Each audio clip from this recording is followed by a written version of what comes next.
27 April అనగానే అందరు బయలుదేరుతూనే ఉంటారు, కండువాలు సరి చేసుకుంటా మీటింగ్కి పోవాలని బయలుదేరుతూనే ఉంటారు. కానీ ఈ సంవత్సరం ప్రత్యేకం. 25 సంవత్సరాలు అయింది టీఆర్ఎస్ పార్టీ పెట్టి.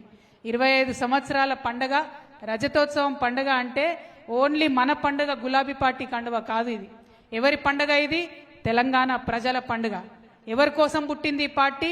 తెలంగాణ ప్రజల ఆత్మగౌరవాన్ని చాటడానికి పుట్టినటువంటి పార్టీ. నిజంగా ఒక్కసారి ఆలోచించాలి. 2001లో కేసీఆర్ గారు ఈ పార్టీ పెట్టి ఉండకపోతే మనందరినీ కూడా తెలుగోళ్ళు అనేటోళ్ళు కానీ తెలంగాణ వాళ్ళని మాత్రం అనేవాళ్ళు కాదు. తెలంగాణ వాళ్ళు అనేటటువంటి ప్రత్యేక గుర్తింపుని తీసుకొచ్చి తెలంగాణ రాష్ట్రాన్ని అష్ట కష్టాలు పడి సాధించి భారతదేశం యొక్క చిత్రపటాన్ని మొత్తం మార్చినటువంటి గొప్ప నాయకుడు కేసీఆర్ గారు. మరి వారు పెట్టినటువంటి పార్టీ ఇవాళ 25 ఏళ్ళు అవుతుందంటే అది కేవలం బీఆర్ఎస్ పార్టీ చరిత్ర కాదు, తెలంగాణ ప్రజల చరిత్ర. అంతకుముందు ఆంధ్ర పాలనలో ఉన్నప్పుడు తెలంగాణ యాసలో మాట్లాడినామా మనం? తెలంగాణ యాసలో మాట్లాడాలంటే ఇప్పటికి కూడా చెప్తారు నాకు.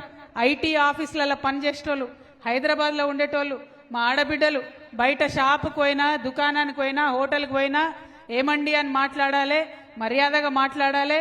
అంతేగాని తెలంగాణ వాళ్ళు మాట్లాడుకున్నట్టు మన యాస మాట్లాడే పరిస్థితి లేకుండే. 2001లో కేసీఆర్ గారు మైకు వట్టి తెలంగాణ యాసలో మాట్లాడితే అప్పుడు వచ్చింది ధైర్యం అందరికీ. అప్పుడు గుండె నిండా ధైర్యం పెంచుకొని మన భాష, మన యాస, మన పండుగ, మన పాట అని చెప్పి పిడికిలెత్తి ఉద్యమించినాం.